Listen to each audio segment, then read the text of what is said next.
अश्विन का सवाल है कि हमारी जितनी इंद्रियां होती हैं हम उनको लगातार उत्तेजित किए जाते हैं। तो चावल का उदाहरण लेके कहा कि चावल आता है, पहले उसमें नमक मिलता है, फिर होता है थोड़ी दही मिला दो, फिर उसमें अचार और मसाले, इनकी भी ज़रूरत महसूस होने लगती है। तो क्या इसी तरीके से जीवन ऊब से भर जाता है? क्या ये जो इंद्रियगत प्रक्रिया है यही जीवन की बहुत सारी ऊब, बेचैनी और अवसाद के लिए ज़िम्मेदार है? तो हम इस बात को ज़रा विस्तार में देखेंगे। देखो, इंद्रियां कहाँ से आती हैं पहले ये समझना पड़ेगा। इंद्रियां माने ये सब जो ये कहाँ से आती हैं, इनको ये हमारे शारीरिक विकास का परिणाम है। और शारीरिक विकास वही नहीं जो गर्भ से जन्म लेने के बाद हुआ है, वो तो बहुत छोटा विकास है। वो तो जैसे पल भर की यात्रा है। हमारी यात्रा तो बहुत लंबी रही है ना।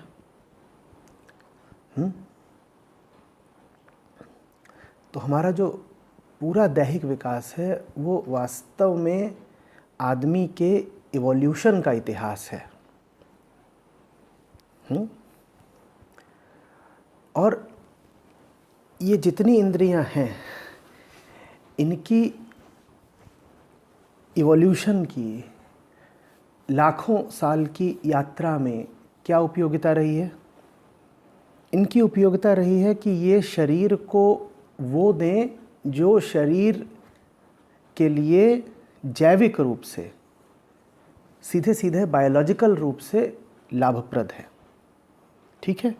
तुम अपनी हर इंद्रिय को देखो, तुम पाओगे कि वो दो ही काम कर रही है और वो दोनों काम भी अंततः एक हैं। वो दो काम कौन से हैं?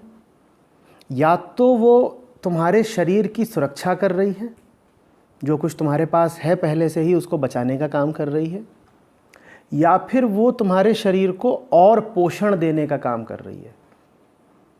तुम कोई भी इंद्रिय उठा लो, यही काम कर रही होगी। और ले दे के मैंने कहा ये दोनों काम भी एक हैं, क्योंकि इन दोनों ही कामों में फिर क्या निहित है?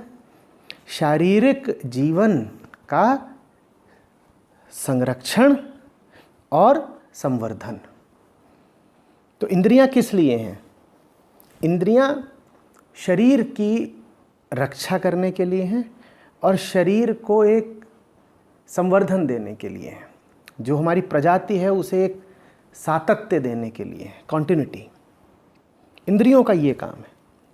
और इंद्रियां वो काम करने के लिए जैविक रूप से, एवोल्यूशनरी रूप से पूरे तरीके से संस्कारित और सक्षम है। फर्क नहीं पड़ता कि तुम में बुद्धि कितनी है, इंद्रियां अपना काम करती रहेंगी। मैं एक बात पूछना चाहता हूं, कोई बहुत होशियार आदमी हो, उसकी आंखें क्या ज़्यादा दूर तक देख पाती हैं? और जब मैं आंखें कह रहा हूं तो मैं आंखों को यहाँ पर प्रतीक की तरह नहीं इस्तेमाल कर रहा, मैं इन मांस की आंखों की बात कर रहा हूं। होशियार से होशियार आदमी खड़ा कर दिया जाए जिसका बौद्धिक स्तर बहुत ऊंचा हो, और एक मेरा पागल खड़ा कर दिया जाए, आंखें तो दोनों की एक बराबर ही देखती हैं ना। यहां तक कि पागल आदमी का कॉर्निया उस बहुत बुद्धिमान आदमी के काम आ जाएगा। वो जो बहुत बुद्धिमान आदमी है, किसी वजह से उसकी आंखें अगर ख़राब हो जाएं तो इस पागल आदमी की मृत्यु के पश्चात इसका कॉर्निया उस बुद्धिमान आदमी के शरीर में बड़ी सुगमता से और बड़े लाभप्रद तरीके से प्रत्यारोपित किया जा सकता है। और ऐसा नहीं होगा कि बेवकूफ़ आदमी की आंखें पागल आदमी के शरीर में काम नहीं करेंगी, क्योंकि आंखें तो आंखें हैं, उनका मन से और बुद्धि से कोई लेना देना नहीं है। ये भेद समझना बहुत ज़रूरी है। तुम एक निरे घटिया इंसान हो और तुम्हारा मन बहुत ही गिरा हुआ है, उसमें तमाम तरह की दुर्भावनाएं हैं, विकार हैं, हिंसा है, ठीक। लेकिन बिल्कुल ऐसा हो सकता है कि तुम्हारा लिवर निकाल करके किसी संत के शरीर में ट्रांसप्लांट कर दिया जाए, प्रत्यारोपित कर दिया जाए, और उसके शरीर में तुम्हारा लिवर, तुम्हारा यकृत बिल्कुल ठीक काम करे। ऐसा हो सकता है कि नहीं हो सकता है? या ऐसा होगा कि संत का शरीर तुम्हारे लीवर को खारिज कर देगा, ये कह के कि ये तो एक घटिया आदमी का लीवर है, मैं इसको नहीं स्वीकार करूंगा? ऐसा होगा क्या? तुम बीमार होते हो, तुम्हारी दुर्घटना हो जाती है, तुम्हारे शरीर में खून की कमी हो जाती है, तुम जाते हो अपने शरीर में खून चढ़वाते हो, कोई फर्क नहीं पड़ता ना कि खून किस तरह के आदमी का चढ़ रहा है तुम्हारे ऊपर। तो शरीर और मन दो अलग अलग व्यवस्थाएं हैं, इस बात को समझना।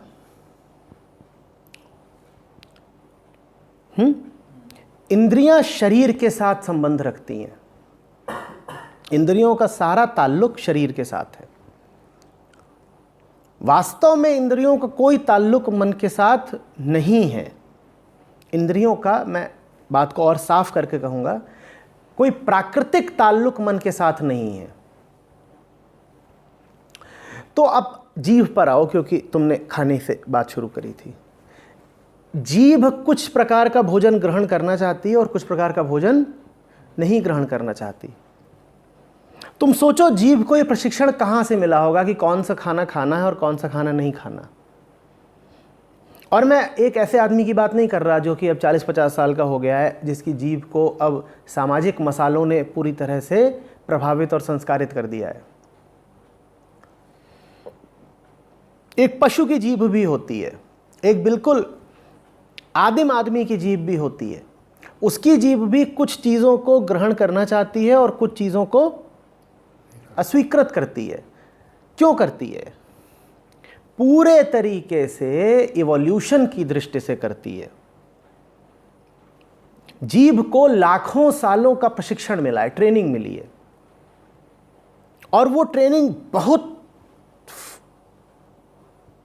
झीनी है, बड़ी महीन है, एकदम ही डेलिकेट है। इतना सीखा है जीभ ने कि जीभ बिल्कुल फाइन ट्यून हो गई है। जीभ भली भांति जानती है कि क्या ग्रहण करना है और क्या नहीं। अरे उसने कैसे सीखा है? अनुभव से सीखा है। लाखों साल का अनुभव है जीभ के पास, क्या अंदर आना है क्या नहीं। तुम देखो, गर्म चीज़ तुम कोई लेते हो, जीभ तुरंत उसको अस्वीकार कर देती है। जीभ उसको अस्वीकार कर देती है। हद से हद तुम्हारे शरीर में अगर कुछ जलता है तो क्या जलता है? जीभ जलती है, जीभ पर छाले पड़ते हैं। हो सकता है गाल पे 2-4 छाले पड़ जाएं, तुमने गर्म चीज़ ले ली थी, पर जीभ अगर उस गर्म चीज़ को अस्वीकार नहीं करती तो क्या जलता? सब जल जाता। तो जीभ खड़ी हुई है शरीर का संरक्षण करने के लिए। जीभ शरीर की प्रहरी है, वो कह रही है भीतर जाने ही वही दूंगी जो शरीर के लिए ठीक है। और जीभ को किसने सिखाया? इवोल्यूशन ने सिखाया। तो ये तुम्हारा पूरा शरीर सीखे बैठा है, और जो इसने सीखा है वो बहुत उपयोगी ज्ञान है, वो हल्की फुल्की चीज़ नहीं है। उसे खुद ही पता है कि क्या लेना है भीतर और क्या नहीं लेना है भीतर। बात समझ में आ रही है? इसी तरीके से नाक को देखो, कान को देखो। कुछ प्रकार की ध्वनियाँ होती हैं, वो कान में पड़ी नहीं कि तुम तुरंत सतर्क हो जाते हो कि ये क्या हुआ। मैं एक उदाहरण देता हूँ। बोधस्थल में खरगोश हैं, और वो जब 10-10, 15-15 दिन के भी होते हैं, महीने भर के भी होते हैं, बिल्कुल इतने, हथेली पे रख लो, इतने छोटे, तुम उनके निकट जाकर के कुछ इस प्रकार की ध्वनि करो, वो तुरंत अपने कान चौकन्ने कर देते हैं, खड़े हो जाते हैं उनके कान। उनको किसने सिखाया कि ये ध्वनि खतरनाक है? क्योंकि ये जो ध्वनि है ये किसकी ध्वनि से मिलती जुलती है? सांप की। अब कोई स्कूल पाठशाला उनको अभी भेजा नहीं गया है, कोई किताब उन्होंने पढ़ी नहीं है, पर उनके कानों को पहले ही पता है कि इस तरीके की ध्वनि आए तो भाग लो। ये लाखों साल में सीखा है उन्होंने। तो तुम्हारे कान भी क्या काम कर रहे हैं? तुम्हें बचाने का काम कर रहे हैं। समझ रहे हो ना? तुम पाओगे कि जिन प्राणियों की आंखें कमज़ोर होती हैं उनकी या तो स्पर्श की क्षमता बहुत तीव्र होती है या उनकी घ्राण शक्ति बहुत तीव्र होती है, सूंघने की ताकत बहुत प्रबल होती है। ये क्या किया जा रहा है? ये सारा काम किस लिए है? ताकि शरीर को बचाया जा सके। और मैं कह रहा हूं कि ये ज्ञान उपयोगी है और इस ज्ञान का हमें फायदा उठाना चाहिए, क्योंकि हम शरीर भी तो है ना, और शरीर स्वयं जानता है कि उसके लिए क्या ठीक है और क्या नहीं। ये तुम्हारी जबान जानती है क्या ठीक है क्या नहीं।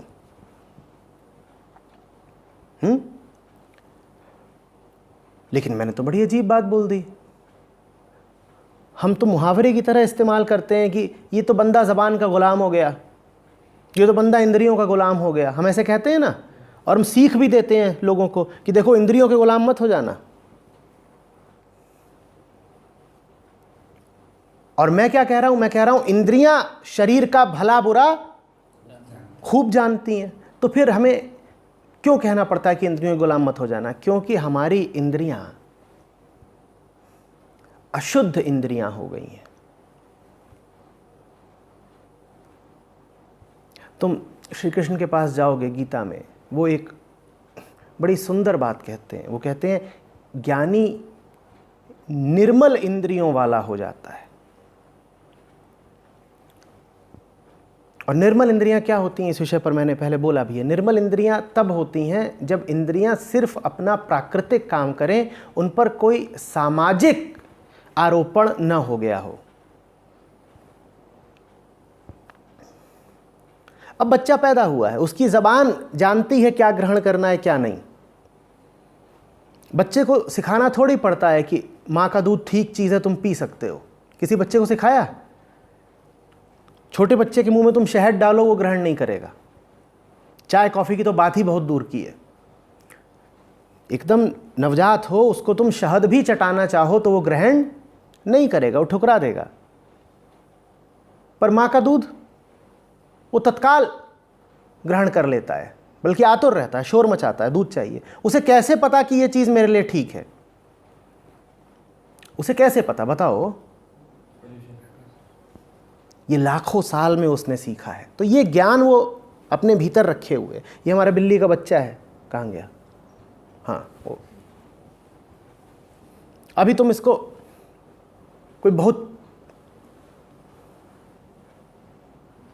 आकर्षक, स्वादिष्ट, तीखी, मसालेदार चीज़ देने की कोशिश करो और ये उसको स्वीकार कर ले, तो ऐसा नहीं होने वाला। लेकिन हमने इसको क्या दिया? हमने दूध दिया, उसमें हमने थोड़ा सा बिस्किट मसल के डाल दिया, वो इसने ग्रहण कर लिया। वो उसको पता है। जानवर चूंकि सामाजिक रूप से संस्कारित नहीं है, तो इसीलिए तुम पाओगे कि उनके भोजन में एक समानता रहती है।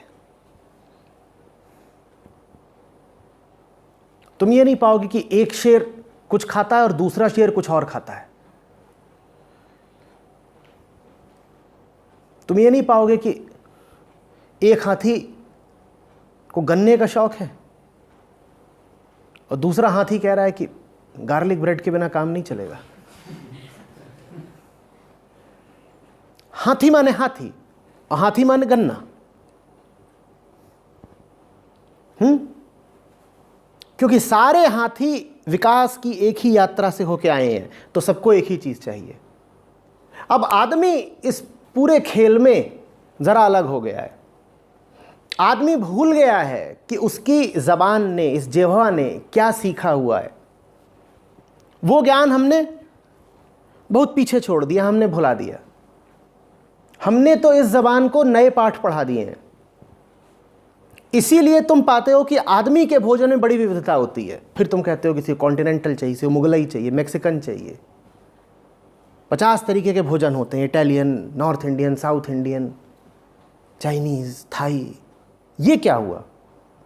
हमको तो ये पता है कि हाथी थाईलैंड का हो कि हिंदुस्तान का हो कि अफ्रीका का हो, हाथी माने गन्ना। फिर आदमी कैसे हिंदुस्तान में बैठ करके अफ्रीकन क्यूजीन अलग खाता है, नॉर्थ इंडियन अलग खाता है और थाई अलग खाता है। तीनों जगहों के हाथी तो एक ही गन्ना खाते हैं। और मेरी चुनौती है, तुम हाथी को गन्ने की जगह चिकन खिला के दिखा दो, कहीं का हाथी हो, बहुत आधुनिक देश का हाथी हो, केंटकी के देश का हाथी हो, तो भी तुम उसको चिकन खिला के दिखा दो, वो तो नहीं खाएगा, क्योंकि उसको याद है कि पिछले लाखों सालों ने उसको क्या सिखाया है। हाथी की इंद्रियों को अच्छे से याद है कि पिछले लाखों सालों ने उसे क्या सिखाया है। हमारी इंद्रियां भूल गई हैं कि पिछले लाखों सालों ने हमें क्या सिखाया है।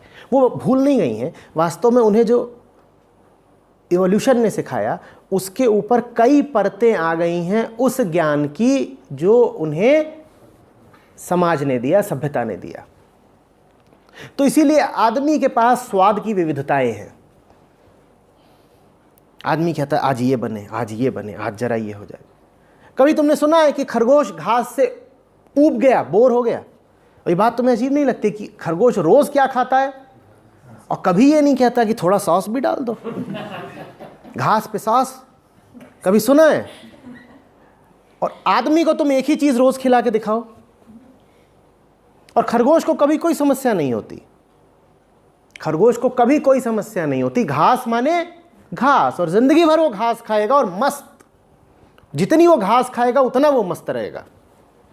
बल्कि उसे घास के अलावा कुछ और खिला दोगे तो उसको चक्कर पड़ जाएगा। आदमी को 50 तरह की चीजें चाहिए। आदमी का जैसे कोई प्राकृतिक आहार ही ना हो। आदमी को तो यह भी नहीं पता कि उसे अन्न चाहिए, कि घास चाहिए, कि दूध चाहिए, कि मांस चाहिए। अभी हम इस बात पर भी एकमत नहीं है कि हमारा प्राकृतिक आहार क्या है। नहीं पता हमें, बिल्कुल नहीं पता। किसी अन्य प्रजाति को यह समस्या है ही नहीं।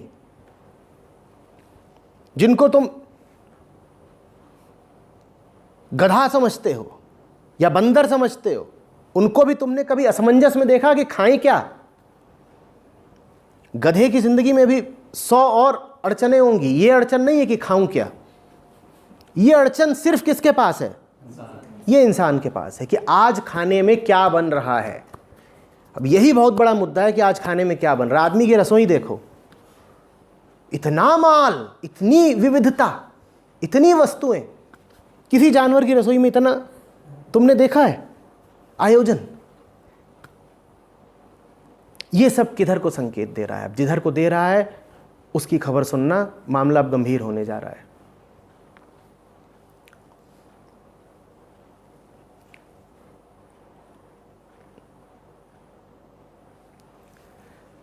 अस्तित्व में जितने भी प्राणी हैं उनका मन उनके केंद्र से बंधा हुआ है, लगा हुआ है। और अस्तित्व में मनुष्य के अलावा जितने प्राणी हैं उनका एक ही केंद्र है। क्या केंद्र है? प्रकृति।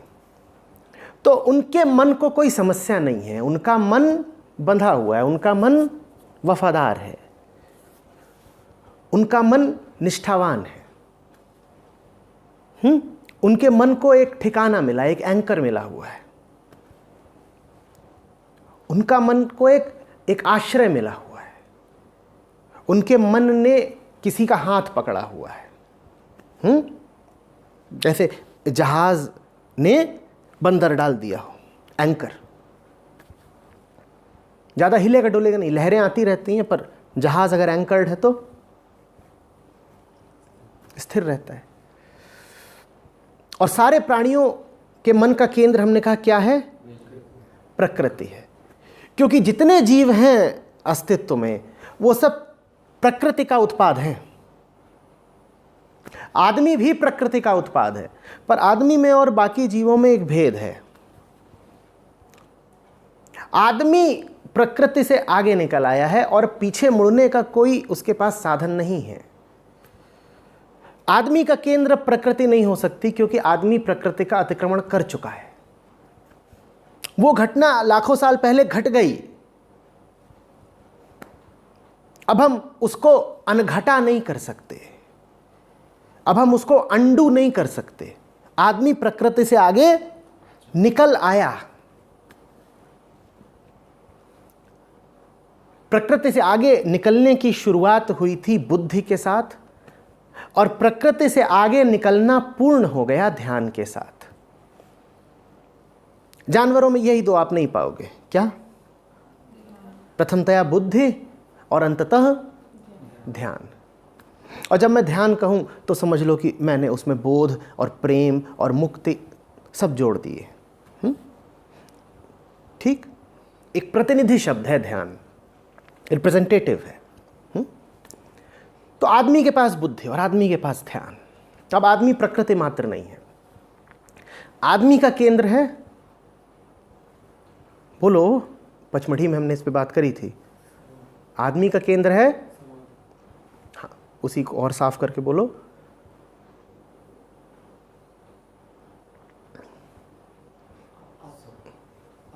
आत्मा। बढ़िया।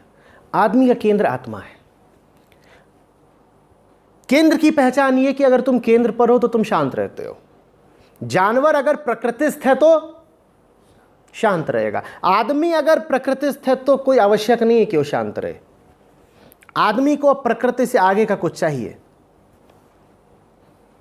आदमी अगर प्रकृतिस्थ मात्र है तो उसकी शांति पक्की नहीं है, उसे अब प्रकृति से आगे का कुछ चाहिए। प्रकृति से आगे का जो आदमी को चाहिए, जो आदमी की अनिवार्यता है, जो आदमी का प्रेम है, जो आदमी की मांग है, जो आदमी का केंद्र है, उसका नाम है आत्मा।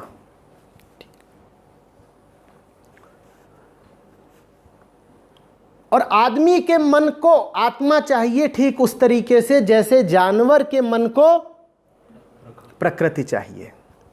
मछली को जैसे पानी चाहिए वैसे ही आदमी को आत्मा चाहिए।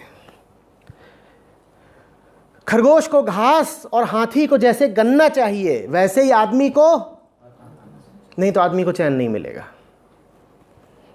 तुम खरगोश को घास न दो जैसे तड़पेगा, तुम आदमी को उसकी आत्मा से विमुख कर दो, आदमी वैसे ही तड़पेगा। बात समझ रहे हो? आदमी को आत्मा चाहिए, मन को। आदमी के मन का एंकर जो है, आदमी के मन का केंद्र जो है, आदमी के मन का अवलंब, वो आत्मा, प्रकृति नहीं।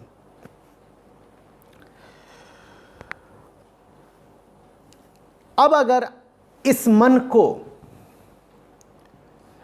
आत्मा उपलब्ध न हो, और आत्मा माने चैन, आत्मा माने शांति, मन को आत्मा उपलब्ध न हो तो उसे किधर को भागना पड़ेगा चैन के लिए? दो ही जगह चैन मिलता है, जानवरों को मिलता है प्रकृति में और आदमी को मिलता है आत्मा में। और किसी कारणवश आदमी अगर आत्मा तक नहीं पहुंच पा रहा तो चैन तो मन को फिर भी चाहिए। अब मन चैन लेने किधर को भागेगा? प्रकृति की ओर। मन चैन लेने भागेगा प्रकृति की ओर। कौन सी प्रकृति की ओर? निर्मल प्रकृति की ओर नहीं। खरगोश घास खाता है, यह बात निर्मल प्रकृति की है।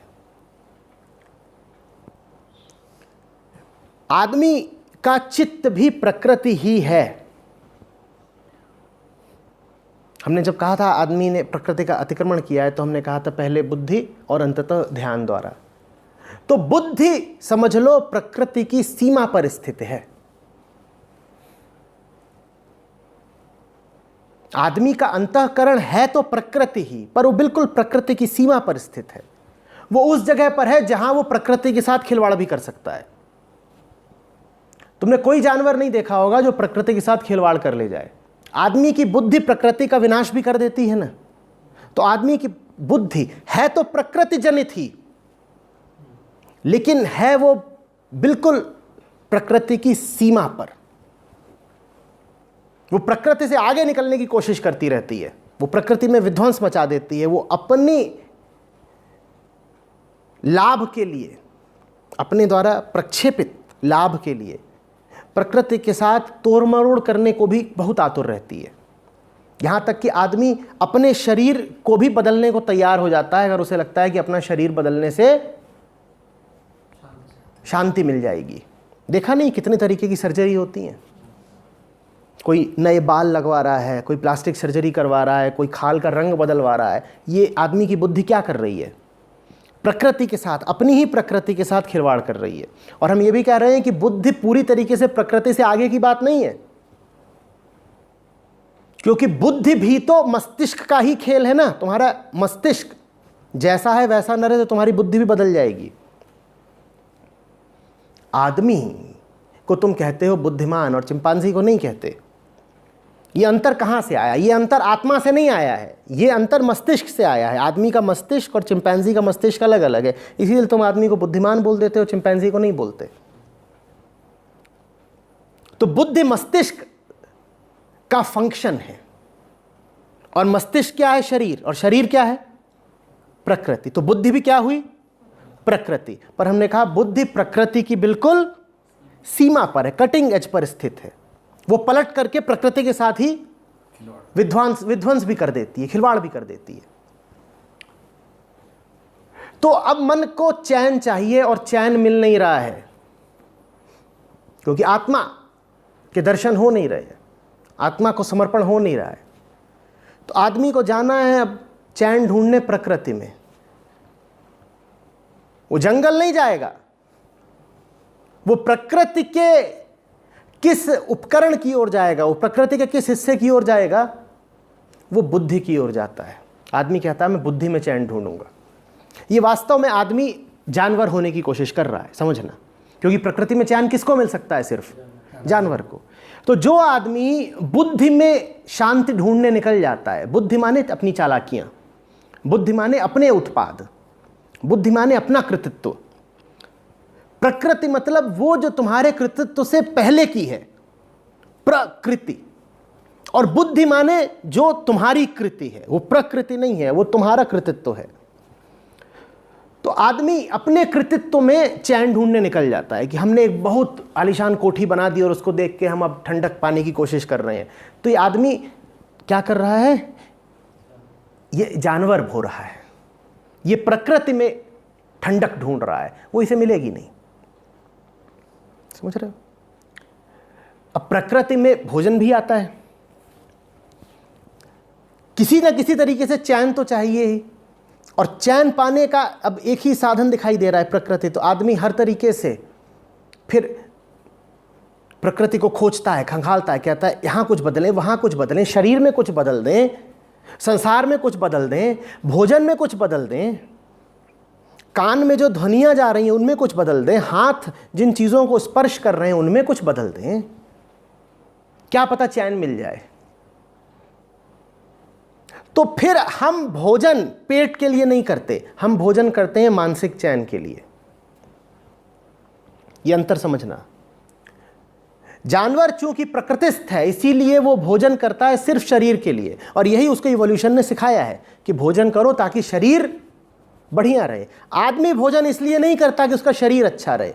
आदमी बहुत बीमार है, आदमी मनोरोगी है, आदमी भोजन करता है ताकि किसी तरह से मन शांत हो जाए, और भोजन से मन शांत होने नहीं वाला। बात समझना। जो आदमी नई गाड़ियां खरीद के सोचता है चैन मिल जाएगा, और जो आदमी नया पिज्जा खा के सोचता है कि चैन मिल जाएगा, ये दोनों आदमी एक हैं। ये दोनों ही प्रकृति में चैन पाने की कोशिश कर रहे हैं। और एक तीसरा आदमी भी है, वो सोचता है जंगल जाके चैन मिल जाएगा, ये तीसरा भी वही है। हाँ, जो तीसरा है ये प्रकृति में चैन ढूंढ रहा है, ये बात साफ है, क्योंकि ये कहाँ निकल गया? जंगल। तो ये साफ दिख रहा है कि ये प्रकृति में चैन ढूंढ रहा है जहां कि इसे चैन मिलने वाला नहीं है। जो आदमी पिज्जा खा करके चैन ढूंढ रहा है, उसके बाबत ये कहना आसान नहीं होगा कि ये प्रकृति में चैन ढूंढ रहा है, क्योंकि पिज्जा प्रकृति ऐसा लगता नहीं। पर फिर भी तुम थोड़ा ध्यान दोगे तो कहोगे हाँ देखो ना, गेहूं है और दूध है, उसी से तो सारी चीजें इसमें बनी हैं, और ये इसी में चैन ढूंढ रहा है, माने प्रकृति में चैन ढूंढ रहा है। और जो तीसरा आदमी है, जो नई नई गाड़ियां खरीद के और नई नई मंजिलें बनवा करके सोच रहा है कि मुझे चैन मिल जाए, वो भी प्रकृति में ही चैन ढूंढ रहा है, क्योंकि उसने बुद्धि का इस्तेमाल किया, कुछ चीज़ों का उसने सृजन किया, निर्माण किया। अपने कृतित्व में वो क्या खोज रहा है, अपनी बुद्धि में क्या खोज रहा है? चैन। तो वो भी चैन तो प्रकृति में ही खोज रहा है, वो चैन अपने मस्तिष्क के माध्यम से खोज रहा है। मस्तिष्क क्या है? भेजा क्या है? प्रकृति। तो एक व्यक्ति है जो बहुत ज्यादा भेजे से काम करता है, बुद्धिजीवी है, और अपना जो इंटेलेक्चुअल प्रोडक्ट है, अपना जो बौद्धिक उत्पाद है, उसी को देख के प्रसन्न हो जाता है। वाह, कहता है क्या इक्वेशन निकाली है, क्या डिजाइन बनाया है, क्या एल्गोरिदम लिखा है। ये आदमी भी क्या कर रहा है? ये वही कर रहा है जो काम जानवर करते हैं। पर जब जानवर करते हैं ये काम तो सफलता पा जाते हैं, आदमी जब ये काम करता है तो असफल हो जाएगा। जानवर सफल क्यों हो जाएंगे? क्योंकि जानवर को तो चैन मिलना ही कहाँ है। तो जानवर ने ठीक निशाना मारा, प्रकृति में चैन मिलना है, उसने प्रकृति में चैन पा लिया। आदमी का निशाना गलत है, आदमी को प्रकृति में चैन मिल नहीं सकता, पर उसने बुद्धि लगा करके चैन पाना चाहा प्रकृति में ही। बुद्धि माने प्रकृति, बुद्धि को प्रकृति से अलग मत समझना, ये हमारी बड़ी भूल रहती है। हम सोचते हैं जंगल में जो कुछ हो रहा है वो काम प्रकृति का है, और हाईवे पे ये जो गाड़ियां चल रही हैं, और हाईवे पर ये जो कंस्ट्रक्शन पे कंस्ट्रक्शन हो रहा है कि ऊपर मेट्रो जा रही है, नीचे कारें जा रही हैं, और उसके ऊपर से जहाज जा रहा है, ये प्रकृति थोड़ी है। तुम किसी से बोलो कि ये सब प्रकृति है तो उसको बहुत अजीब लगेगा, वो कहेगा प्रकृति तो जंगल में होती है, ये तो शहर है, और शहर में भी ये क्या है? ये रेलवे लाइन है, ये गाड़ी का डिजाइन है, ये नया कंप्यूटर है, वो नया सुपरसोनिक जेट है, तुम इनको प्रकृति बोल रहे हो? जी साहब, ये सब प्रकृति ही है, ये सब प्रकृति ही है। ये बात समझ में आ रही है? जो कुछ भी आदमी अपनी बुद्धि के उपयोग से बनाए, उस सबको क्या मानना है? प्रकृति। क्योंकि बुद्धि सभी जानवरों के पास होती है, किसी के पास कम, किसी के पास ज्यादा।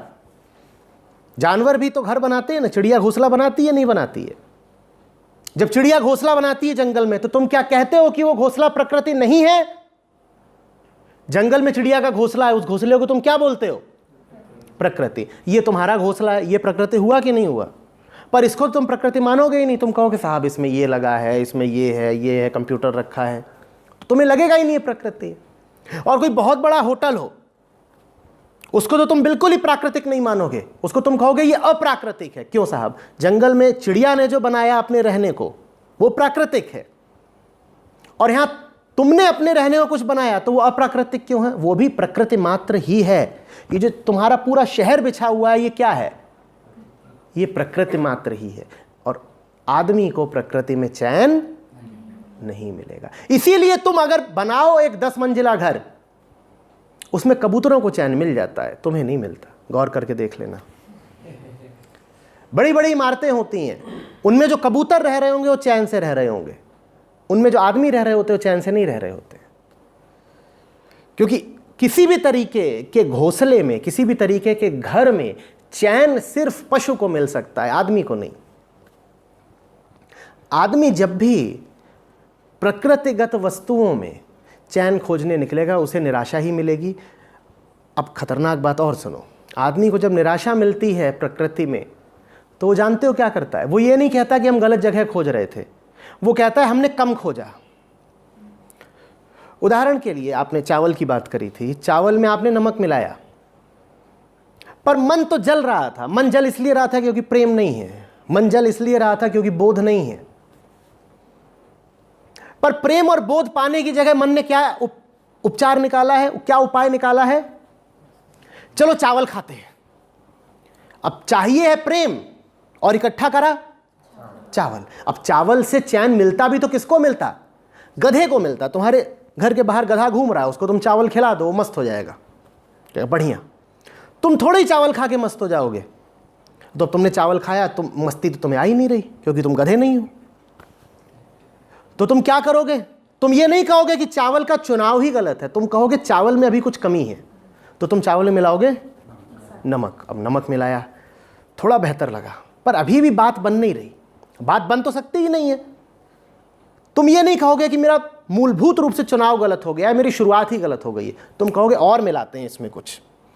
गलती ये नहीं है कि हमने चावल का चुनाव ही गलत किया, गलती ये है कि अभी इसमें जितना माल मिलाना था वो मिलाया नहीं। तो अब मिलाओ मसाला।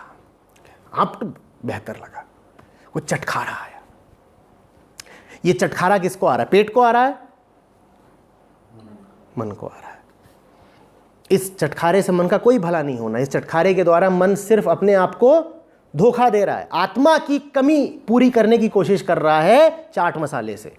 आदमी इतना बुद्धिमान है, हमारे पास जब आत्मा नहीं होती तो हम उसका विकल्प निकालते हैं चाट मसाला, चंकी चाट मसाला। बढ़िया। उपनिषद की जरूरत क्या है? चाट मसाला लाओ, अभी चैन मिल जाएगा। क्या करना उपनिषद का? जीवन में ना आजादी है ना समझ है, तो जाओ छोले मसाला लाओ, उससे क्या पता, कहीं उससे भी बात बनी नहीं। मन तो अभी भी बेचैन है, और मन बेचैन इसलिए है क्योंकि जीवन नासमझी से भरा हुआ है। मन बेचैन इसलिए क्योंकि पड़ोसी से लड़के आए हो। मन बेचैन इसलिए क्योंकि जीवन में कहीं प्रकाश नहीं है। कहो नहीं, बात ठीक नहीं है, लाओ जरा टिकू पिकल्स लेके आओ। तो अब चंकी चाट मसाला के बाद टिकू पिकल्स, अब वो भी उसमें पूरा लथेर दिया। अब खरा मुंह जल गया बिल्कुल। अब हाँ ठीक है, सूखा सूखा थोड़ी खाना होता है, आजकल टीवी पे विज्ञापन आता है।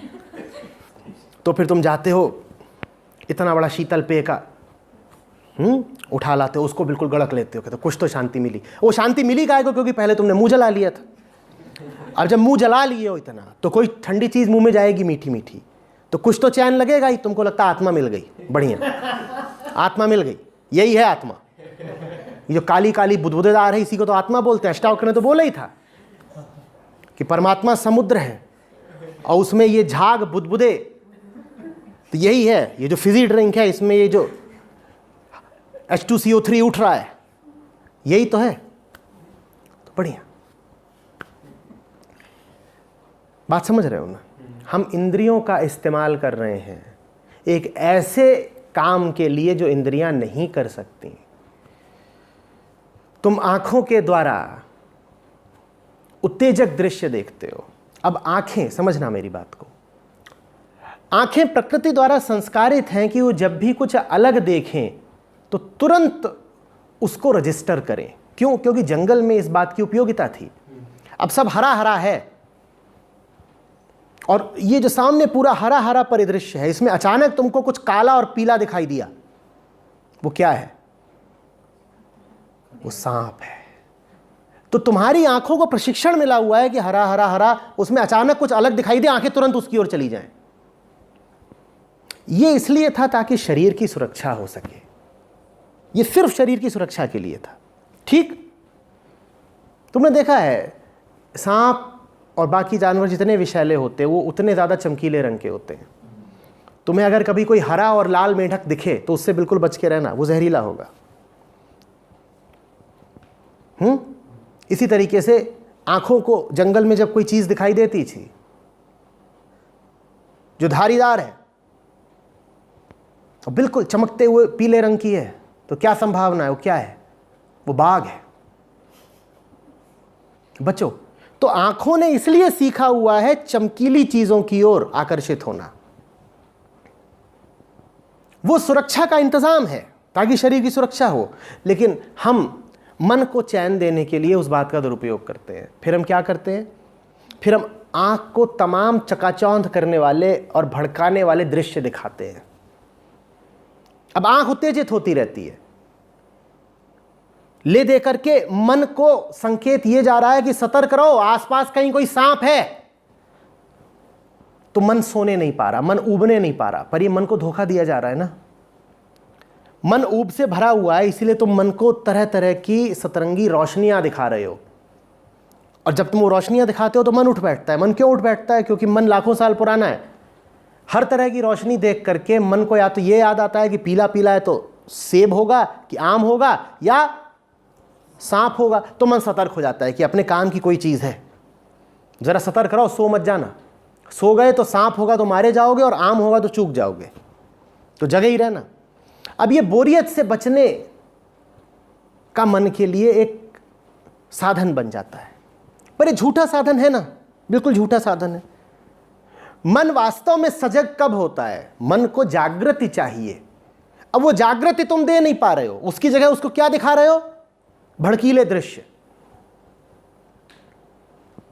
मन को वो दो ना जो उसे चाहिए। मन को प्रकृति नहीं, मन को आत्मा चाहिए।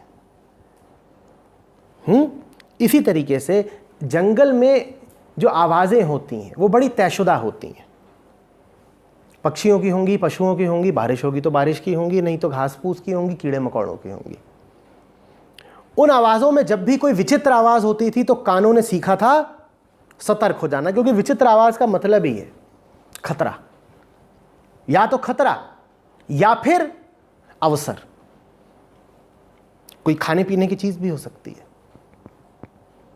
तो तुम अपने कानों को विचित्र आवाज़ों से भरे रहते हो, जैसे कि आधुनिक संगीत, अजीब आवाज़ें अब तुम्हारे कान में पड़ रही हैं, और कान कह रहे कुछ तो है।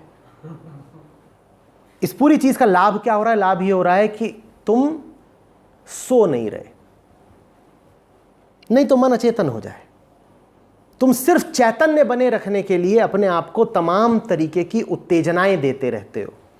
ये उत्तेजनाएं तुम्हारी मजबूरी हैं, ये उत्तेजनाएं तुम्हारा चुनाव नहीं है। तुम ये उत्तेजनाएं अपने आप को नहीं दोगे तो अभी सो जाओगे, बोरियत से, ऊब से अभी गिर जाओगे। मन को ये उत्तेजनाएं नहीं चाहिए। हम 8वीं बार बता रहे हैं, मन को आत्मा चाहिए। मन को ना तो चाट मसाला चाहिए, ना उत्तेजक संगीत चाहिए, ना चकाचौंध कर देने वाले आकर्षक दृश्य चाहिए। मन को ये सब नहीं चाहिए। तुम ये सब खिला पिला रहे हो, मन को खिलाते रहो। ये सब तुम जब खा पी रहे हो इंद्रियगत रास्तों से, तो मन का तो कोई भला हो ही नहीं रहा, पेट भी खराब कर रहे हो। मन का तो कोई भला नहीं हो रहा। याद रखना, चावल पेट के लिए है, और चावल के ऊपर तुमने जितने मसाले और अचार और 50 चीज़ें डाली हैं वो पेट के लिए नहीं है, वो अधिकांशतः मन के लिए है। मन को तो उनसे कोई लाभ होगा नहीं, जाएंगे तो वो पेट में, और पेट को करेंगे खराब। आदमी अकेला जानवर है जो पेट से ज़्यादा मन के लिए खाता है, इसीलिए उसका मन और पेट दोनों खराब रहते हैं। बाकी जानवर सिर्फ पेट के लिए खाते हैं, हम पेट के लिए नहीं, मन के लिए खाते हैं। और मन को जो चाहिए वो हम मन को देते नहीं है। मन कहता है मुझे प्यार चाहिए, हम कहते हैं तू पिज्ज़ा ले। ऐसे कहाँ बात बनेगी? कि बनेगी? नहीं बनेगी ना।